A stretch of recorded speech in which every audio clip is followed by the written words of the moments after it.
Hello, this is Capricorntigress, Adrian Igo with Astrology, a look inside. And I'm coming to you with the readings for Scorpio for the month of August. Scorpios, what a month you've got. You know, you still have Jupiter in your solar first house, so you guys are extremely lucky this year. In fact, in case you don't know about Jupiter takes approximately 12 years to go around the zodiac. That means it hits each zodiac sign once, every 12 years. So the fact that Jupiter is in Scorpio means it's something that happens only once every 12 years. This is no fluke. If you've suddenly felt like, oh, I'm so lucky, or I've been having such great luck, or, something you really wanted came out or came into fruition, that is not a mistake. That's not a fluke. Jupiter is in Scorpio. Now, conversely, if you went this far in the year, and you have not been aware of Jupiter being in Scorpio, and you've not taken advantage of this opportunity that exists for you, then, oh my, I feel bad for you, because this was and still is your year up until around Christmas or so. So what I would suggest is that, just know that you're lucky. It's almost like you're the golden child right now. Like nothing can go wrong for you. Take advantage of it. This is your time. This is your luck. I mean, you are a lucky son of a gun right now, and you need to be aware of that. I can't tell you how many Scorpios have wasted 2018 because they were still caught up in the things that happened in 2017 or 2016, and you should not do that. Take advantage of this year because it is your year. Okay, it's yours. Grab it. It's yours. Okay, now let's go ahead and talk about some of the emphasis in your chart, and I'll go around and then I'll go through and talk about all the planets that are changing and all that stuff.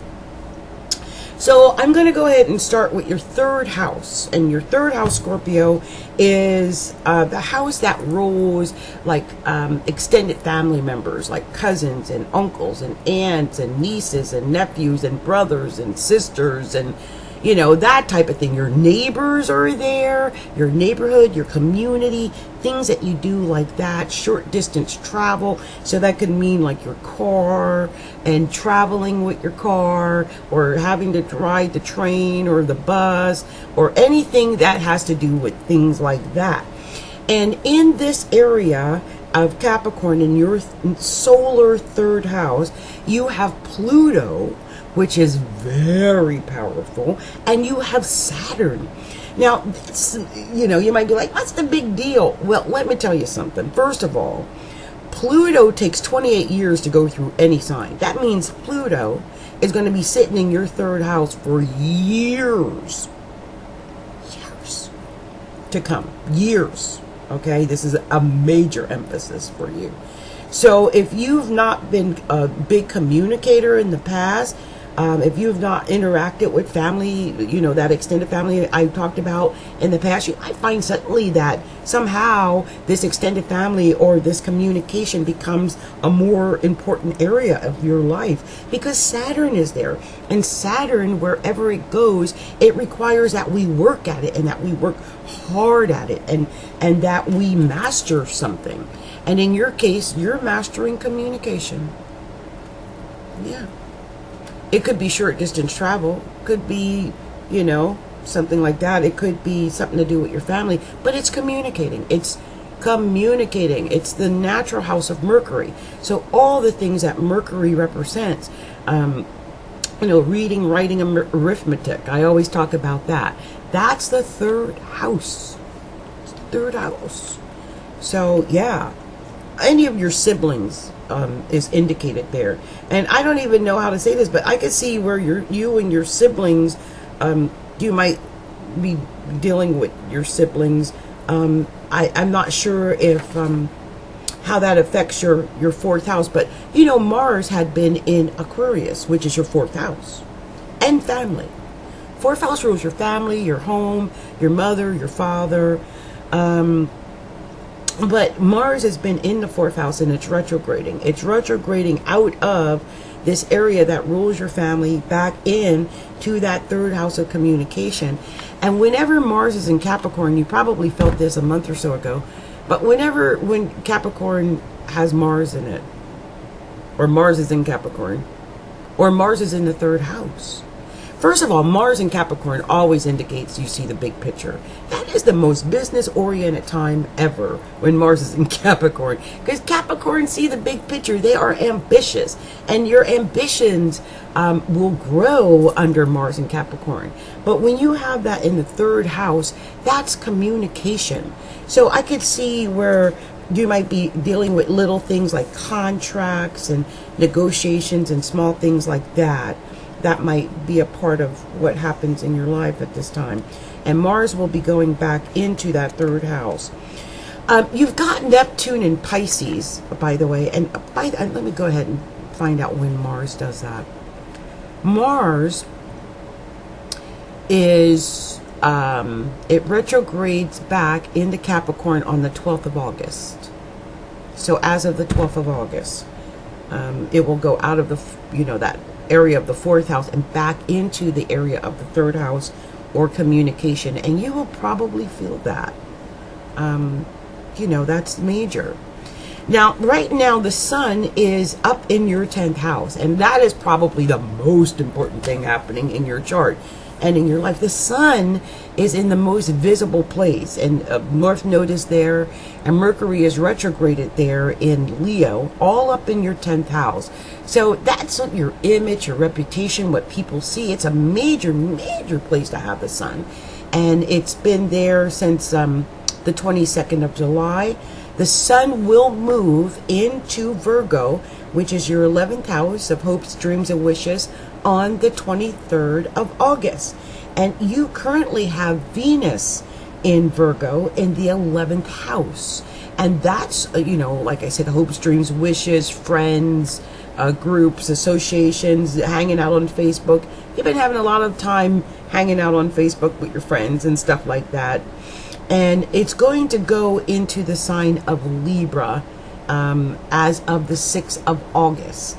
And then that emphasis is going to be more private. It's going to be more, your private inner life. Maybe you'll want to spend more time at home or more time alone, I would say. Not so much home, but in private solitude, and enjoying it, though. Doing things that you enjoy at home, like cooking and cleaning and taking care, listening to music, maybe even going on a private vacation.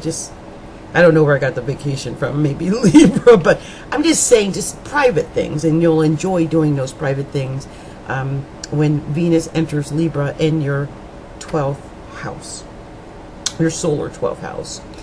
On the 7th of August, Uranus retrogrades at 2 degrees and 34 seconds of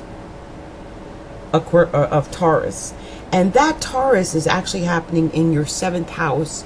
It's actually like right on your solar descendant, basically. And that could mean something sudden and unexpected happening in your marriage or your main partnerships, or even your business partnerships, or maybe even like someone coming out of the blue, like an enemy showing up out of the blue. You might have experienced that, lately over the last few months. But it's going to retrograde out of Taurus and go back in to the sign of Aries, where it had been hanging out for quite some time. Uranus takes 7 years to go through a sign. So it's going back into Aries because I guess it thinks it forgot something. So it has to go back into Aries and retrograde back and take care of whatever that is that it felt that it needs to take care of. And in your case, when it retrogrades out of your solar 7th house, it goes back into your 6th house in the sign of Aries. And in that sign of Aries, Chiron is hanging out. It is actually in the very early degrees, like 2 degrees of Aries. On the 1st of August, the moon and Chiron are going to conjunct in your 6th house. Now, I don't know how that's going to affect you, but I've been telling everyone to watch out for it because, you know, wherever it happens, it could be a sad day. It could be an emotional day and an emotionally sad day. So it's good to be aware of that. And when Uranus goes into that 6th house, you know, anything is really possible with that 6th house. And the 6th house rules work and health and service that you do. And with all that 10th house up in your, you know, career, in Leo, up in the sun is there and Mercury's there and North Node is there. And now we've got emphasis in your 6th house. I would say your work and your career are going to be important to you right now. And you know, hopefully you don't do anything obnoxious at work or, you know, it affects your work life. I don't think you will. I think you'll be fine. So, you know, there is a new moon, partial solar eclipse that happens, you know, on the 11th of August. And that'll be happening in your 10th house at 18 degrees Leo. And you'll feel that new moon. It's almost like making a new commitment, hopefully, to your career. Because wherever the new moon happens, it signifies something new, like a start, a new start. And so maybe you'll have a new start with your reputation or your career or your image or, you know, just any of those things that have to do with those issues. It's what shines and what people will see about you. So you'll get an opportunity to do that. As I mentioned, Mars retrogrades back into Capricorn on the 12th. Mercury goes direct at 11 degrees on the 19th of August.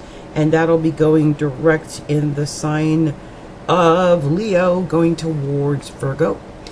And Jupiter trine Neptune, we talked about that. That's very important. That's your 5th house. And that's going to be trining that Scorpio in your 1st house. That's very positive. The sun enters Virgo on the 23rd. I think we talked about that when it goes into your 11th house. And then on the 26th, there will be a full moon in Pisces at 3 degrees Pisces. Now that's more emphasis on that 5th house that we talked about earlier. So, you know, of course, that the 5th house is like children, love, not relationships so much, because it could be romances, but they're not the serious kind of romances, but taking chances, any kind of business or entrepreneurial type things. The full moon's going to be there.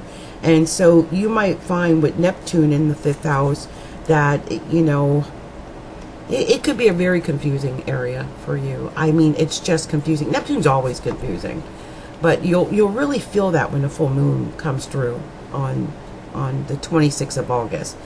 And finally, on the 27th of August, Mars goes direct. And it will be going direct in your 4th house, going back toward your solar 3rd house of Capricorn. I will say for the record that Mercury enters Virgo on the 5th of September. And that's going to be in your 11th house, Mercury. And Saturn goes direct on the 6th of September. And Saturn, of course, is that 3rd house of communication. That is also a Mercury house. So there's a little bit of emphasis on Mercury that's going to be happening, you know, because you've got Mercury up in the 10th house. And it's going to retrograde into Virgo. And then the sun's going to be in Virgo. So then it's going to be emphasis on Mercury up in the 11th house. But anyway, this, as you see, I still do it old school. This is your reading, Scorpio, for the month of August. Okay? You're going to have a good month. And take advantage of that Jupiter in your 1st house. Okay? Once in 12 years. It's not to be messed with. Enjoy it. Anyway, Capricorn Tigers with Astrology, a look inside. Much love and much light to all of you wonderful Scorpios. I'll see you at astrologyalookinside.com. Bye now.